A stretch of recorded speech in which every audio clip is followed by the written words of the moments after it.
শেখ হাসিনা যখন বলেছে শেখ হাসিনা আসবে, এখন সে একটা টাইম লাইন দিয়ে দিয়েছে যে আমি ডিসেম্বরের মধ্যে, এই বছরই আমি আসবো, অর্থাৎ 31 ডিসেম্বরের মধ্যেই তিনি আসবেন। আমেরিকান এই সাবেক কূটনীতিকরা কেন এখন হঠাৎ করে মুখ খুলছেন? আওয়ামী লীগ সভাপতি এবং সাবেক প্রধানমন্ত্রী শেখ হাসিনা তিনি ফাইনালি এ বছরই দেশে ফিরে আসবেন। আপনার কাছে কি মনে হচ্ছে, কোথায় হঠাৎ করে শেখ হাসিনা তিনি নিজে ফেরার ঘোষণা দিয়ে এখন আবার টাইম বেঁধে দিয়েছেন যে তিনি আগামী 6 মাসের মধ্যে ফিরছেন? কোন দিক যাচ্ছে পরিস্থিতি? আমেরিকান কূটনীতিকদের কিছুই নাই, এইগুলি সব খলিলুর রহমান টমান যারা ওদের টাকা পয়সা খায়, যারা ওখানে যে বদুল আলম মজুমদার টজুমদার, এইটা ওদের এজেন্ট, ওরা এইসব কথা ওদেরকে বলে বা ওদেরকে দিয়ে বলায় বা হোয়াট এভার। হ্যাঁ, ওইটা কিচ্ছু না। শেখ হাসিনা যখন খুশি, ওয়ার্ল্ড অর্ডার চেঞ্জ হয়ে গেছে। দেখেন, হাসিনাকে যখন আমরা রেখে আসলাম, আমরা ওনাকে প্রধানমন্ত্রী হিসাবে রেখে এসেছি সেখান থেকে এরপরে উনি আসবেন না কেন? উনি তো এই দেশের নাগরিক, এই দেশের উনি প্রধানমন্ত্রী। আনরিজাইন্ড, শি ডিড নট রিজাইন। আমরা কনস্টিটিউশন ফলো করছি, কনস্টিটিউশনে তো অ্যামেন্ডমেন্ট করি নাই। কনস্টিটিউশন তো বলেছে যে one prime minister will hand over power to the other prime minister. তা তো হয় নাই। আপনারা এই দেশে লোকজনকে নিয়ে বিদেশে রেখে এসেছেন, উনি তো যান নাই। শেখ হাসিনা উনি আসলে কি লোক, এখানে তো বলে, অনেকেই বলে যে নির্মূল হয়ে গেছে আওয়ামী লীগ। তা যদি নির্মূল হয়ে গেছে তাহলে এত চিন্তা কেন? উনি আসলে আসবেন, আপনারা চিন্তা করেন না। হ্যাঁ, আসুক, ওনার তো লোকজনই নাই, আওয়ামী লীগ নির্মূল।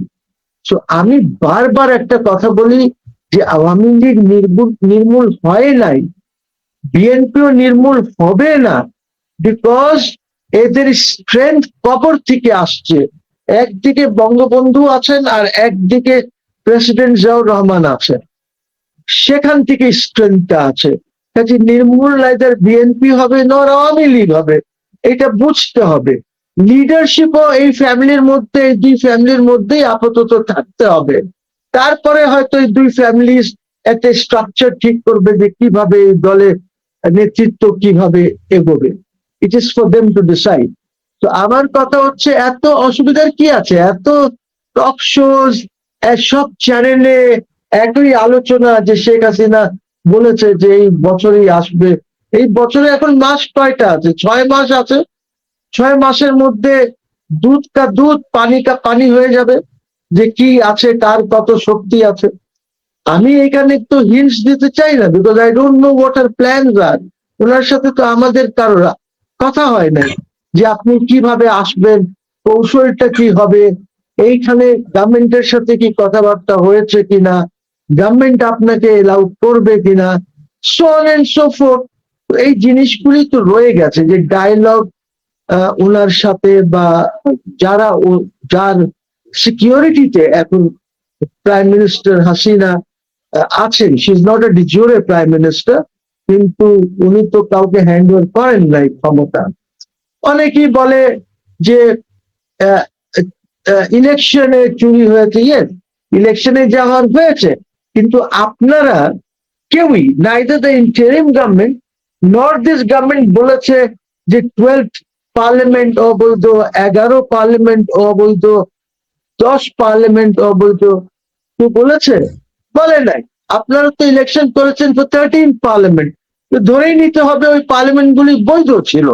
ইলেকশন হয়েছে বা না হয়েছে, বাট আপনারা তো বৈধতা দিয়েছেন। আপনারা তো এক মুহূর্তের জন্য বলেন নাই যে এই ইলেকশন হয় নাই, এই পার্লামেন্ট গুলি যেগুলি কনস্টিটিউট করা হয়েছিল 10th, 11th, 12th, এইগুলি সব বেআইনি, আনকনস্টিটিউশনাল, আমরা মানি না এইগুলি। তা তো না, তা তো করেন নাই।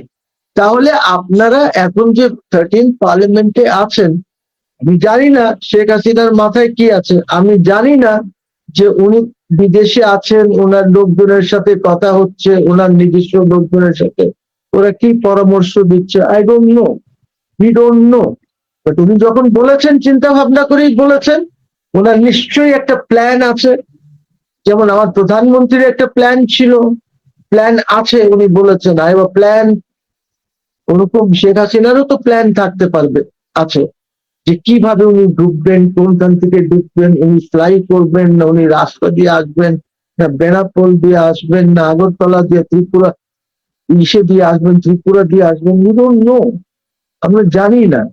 এবং কোন দিকে যাবেন, উনার লোকজন কত সেখানে আসতে পারবে, এইগুলি তো we don't know at this stage. দেখতে হবে যে কি হয়। উনি যখন বলেছেন উনি আসবেন, ওয়াই শুড শি কাম? উনি তো এই দেশের নাগরিক, উনি এই দেশের প্রধানমন্ত্রী, প্রাক্তন বলেন বা আনরিজাইন প্রধানমন্ত্রী যিনি ইস্তফা দেন নাই, ওনাকে দেশের লোক মানে আর্ম ফোর্সেসের লোকজন ওনাকে হেলিকপ্টার তারপরে C-130 দিয়ে দিল্লিতে ছেড়ে এসেছে। So I don't know, sir, we don't know. তাহলে শেখ হাসিনা আসলে পর দেশের পরিস্থিতি কি হতে পারে? একবার যখন উনি মুভমেন্ট শুরু করবেন তখন বাংলাদেশের আমলাদের বা বাংলাদেশের আর্মির বা পুলিশের এদের কি সিচুয়েশন হবে আমি জানি না। এখন গভর্নমেন্টের চিন্তা করতে হবে, গভর্নমেন্টকে চিন্তা করতে হবে, আর্মি চিফকে চিন্তা করতে হবে, ইন্টেলিজেন্স এজেন্সিস কে চিন্তা করতে হবে, এবং তারা তারেক সাহেবকে কি অ্যাডভাইস দেবে, it is up to them and up to Tarique সাহেব যে উনি কিভাবে এটা করবেন। এইটা কি সহজে করবেন? উনার আশাটা কি উনি সহজ পথ দেবেন? বিকজ এখনো তো উনি ওনার প্ল্যান পুরোটা চক আউট করেন নাই। উনি একটা সিদ্ধান্ত নিয়েছেন যে আমি এই বছরে যাব, এটা উনি বলেছেন, এনডিটিভি কে ইন্টারভিউ দিয়ে বলেছেন, ইমেল ইন্টারভিউ দিয়ে বলেছেন। So I don't know what the situation is like. এই সিচুয়েশনটা তো সিরিয়াস সিকিউরিটি প্রবলেমস হবে যদি গভর্নমেন্ট, আমি আবার রিপিট করি, যদি গভর্নমেন্ট পথ সহজ না করে তাহলে কিন্তু প্রবলেম আছে, গভর্নমেন্টের জন্য প্রবলেম হবে, ল অ্যান্ড অর্ডারের সিরিয়াস সিরিয়াস সিরিয়াস প্রবলেম হবে। যারা এখন লম্বা লম্বা কথা বলছে কিন্তু ইভেন টক শোজে বা ইসে কাউকে খুঁজে পাওয়া যাবে না। I am telling you, once she Sir, decides যে আই এম গোইং টু। জি, আমি পার্লামেন্ট ধরে একটা ইস্যুতে যেতে চাই। পার্লামেন্টে দেখলাম যে সরকারি দল বিরোধী দল একে অন্যকে খুব তালিয়ে দিয়ে যাচ্ছে, যে গঠনমূলক সমালোচনা এই জায়গাটাও সীমিত হয়ে আসছে।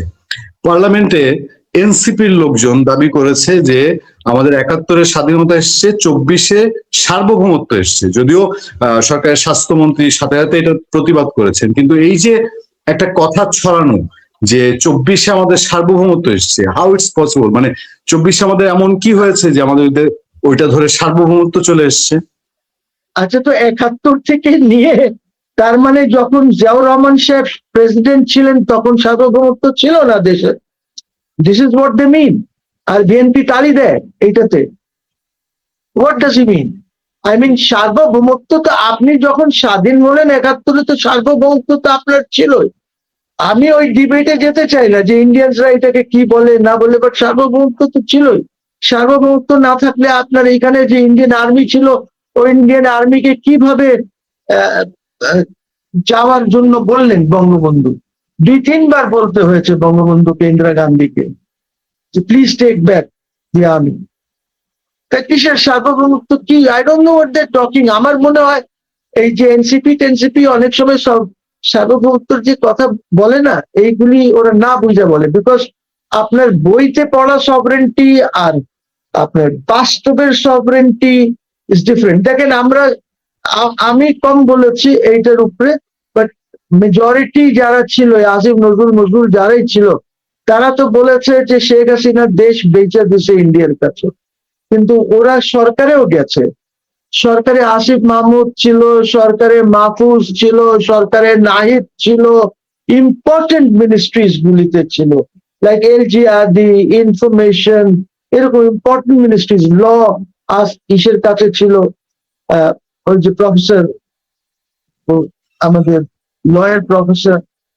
কিন্তু ওরা কি কিছু দেখাতে পেরেছে? একটাও এগ্রিমেন্ট কি পাবলিকলি দেখানো হয়েছে যে এই যে বেঁচে দিছে শেখ হাসিনা?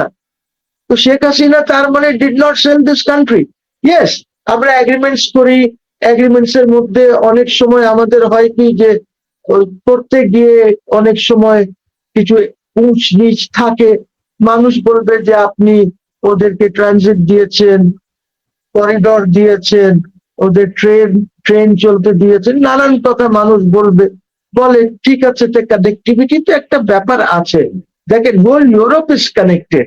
হ্যাঁ, আমি হয়তো কম পয়সা দিয়েছি, হয়তো এটা ব্যালেন্স চুক্তি হয় নাই, বাট এটা তো সবসময় ঠিক করা যেতে পারে, এমন তো লাগে ঠিক করা যেতে পারে না।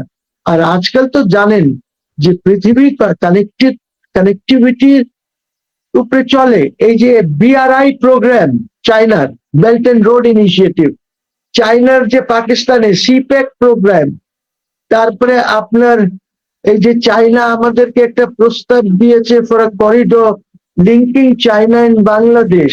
এই কানেক্টিভিটি মডার্ন ওয়ার্ল্ডে তো থাকবেই, যদি না থাকে দেখেন আজকে চায়নার ট্রেন কিভাবে ইউরোপে যাচ্ছে, সরাসরি যাচ্ছে। আজকে দেখেন পাকিস্তান কিভাবে করিডোর এন্ড কানেক্টিভিটি করেছে ইরানের সাথে। করাচিতে যে কন্টেনার্স গুলি আছে সেটা বাই রোড তারা পাঠিয়ে দিচ্ছে ইরানকে। মডার্ন ওয়ার্ল্ডে আপনার স্ট্র্যাটেজিক রিজনসেও আপনাকে এই জিনিসগুলি করতে হবে।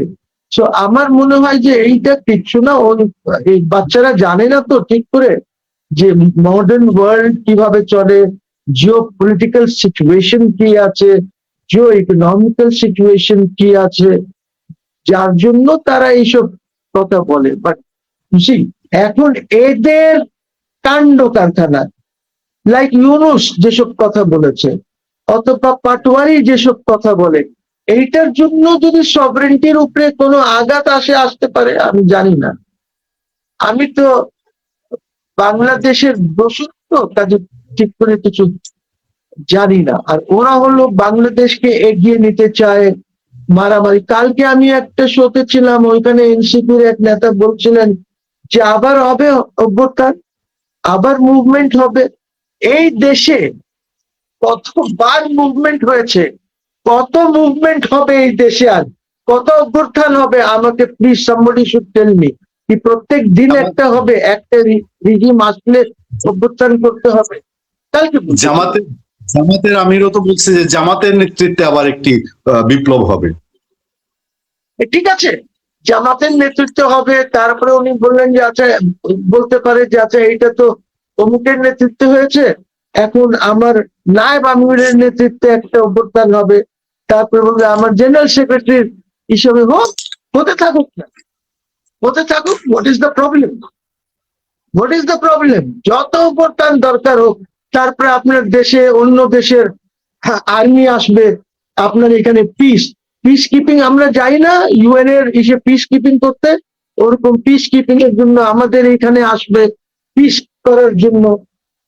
করেন, সভরেন্টিকে যদি আপনি ধাক্কা দিতে চান তাহলে করেন, এইগুলি করেন। Hasina issue is very important.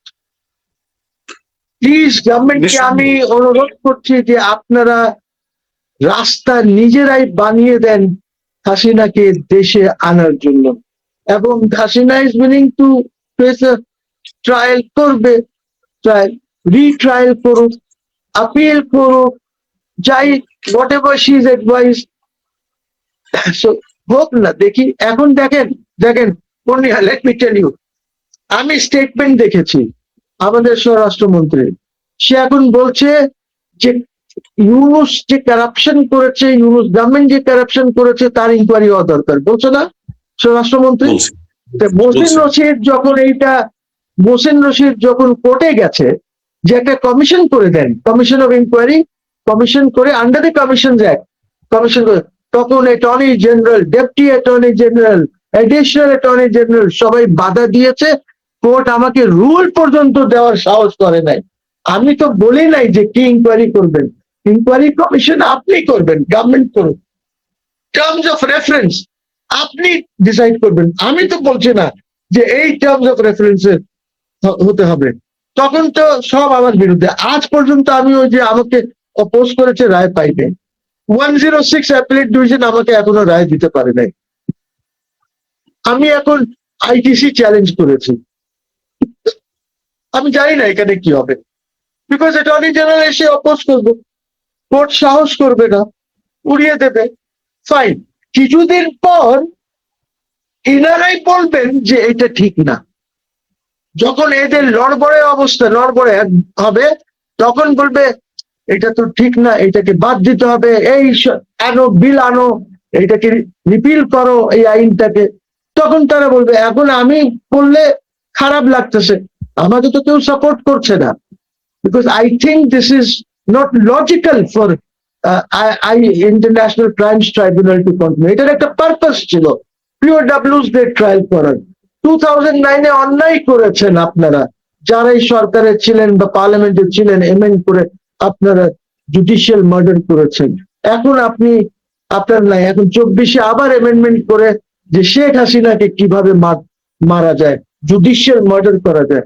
তো আপনি কন্টিনিউ যদি করেন, এর পরে তো নড়বড়ে অবস্থা তো হবেই, বিকজ বাংলাদেশের ইকোনমি, বাংলাদেশের পলিটিক্স, বাংলাদেশের রাজপথ যে ধরনের আছে, ল অ্যান্ড অর্ডারের যে অবস্থা, আপনার আইনের শাসনের যে অবস্থা হবে তো।